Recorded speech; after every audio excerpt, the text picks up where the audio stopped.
بچه‌ها سلام به کانال پانی فود خوش اومدین. امروز قراره با هم این کیک هویج خوش عطر و خوش طعم رو درست کنیم. کیک هویج کیک کافی شاپیه که هر کی یه بار امتحان کنه عاشق مزه‌ش میشه. لایک و سابسکرایب یادتون نره. بریم که شروع کنیم. برای درست کردن این کیک هویج خوشمزه 3/4 پیمونه روغن مایع لازم داریم. 2 تا هویج متوسط رندریز شده، 1 پیمونه شکر، 4 تا تخم مرغ که حواستون باشه از تخم مرغای خیلی کوچیک استفاده نکنید. 1.5 پیمونه آرد که اگه داخل ایران هستید از آرد 3.0 استفاده کنید. اگه داخل آلمان هستید از آرد 405 که مخصوص شیرینی پزی استفاده کنید.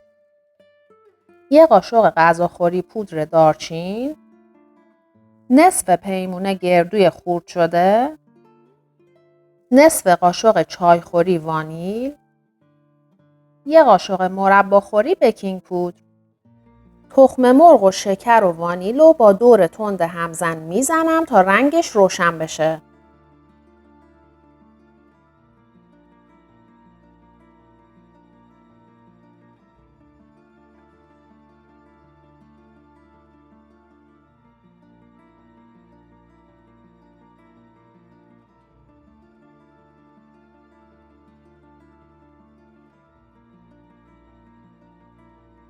روغن رو اضافه میکنم و یکم با دور کند همزن در حد مخلوط شدن میزنم.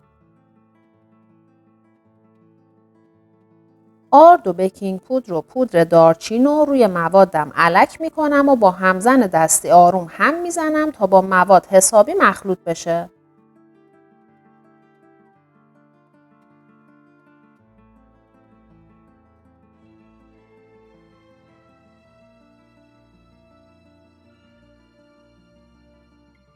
هویج رو میریزم و با لیسک به صورت دورانی با موادم مخلوطش میکنم.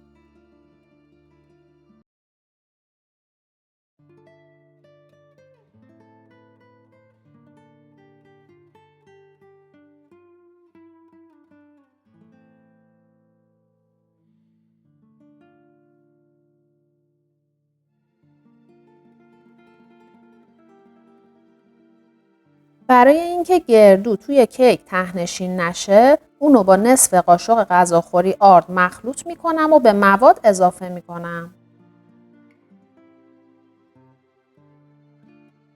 گردوها رو خیلی آروم به صورت دورانی با موادم مخلوط میکنم.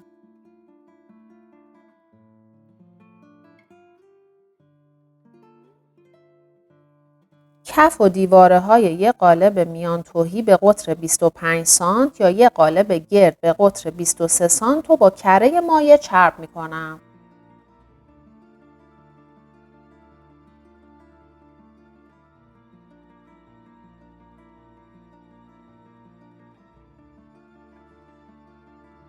مواد کیک رو توی قالب می ریزم و چند بار قالب رو روی سطح کار می کوبم تا حبابای اضافه‌ای که توی مواد هستن خارج بشن.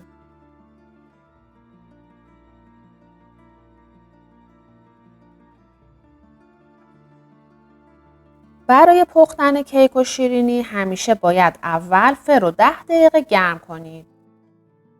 برای این کیک اگه فر برقی دارید دما رو روی 160 درجه بذارید و اگه فر گازی دارید روی 180 درجه.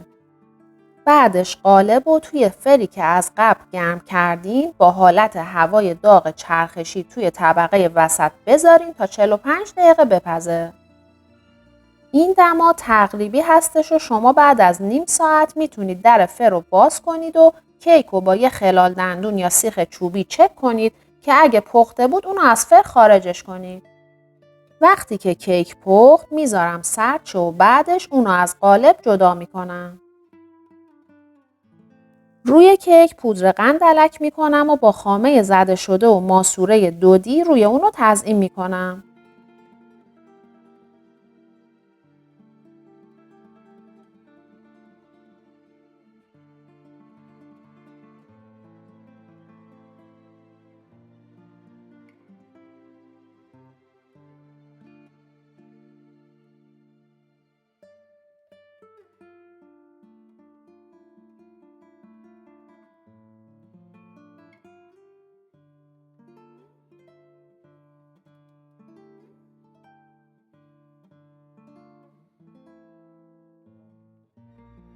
من برای تزیینش از این هویجای کوچیک خوراکی استفاده میکنم.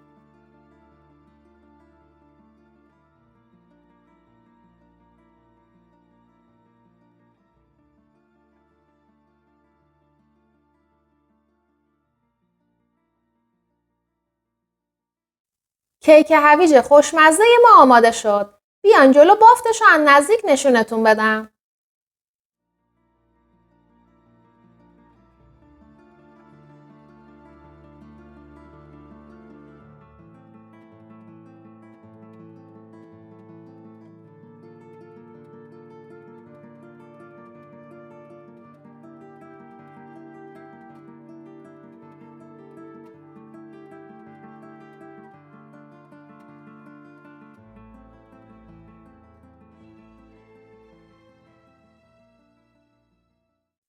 حتما این کیک رو درست کنید و نظرتون رو تو کامنت ها به هم بگید.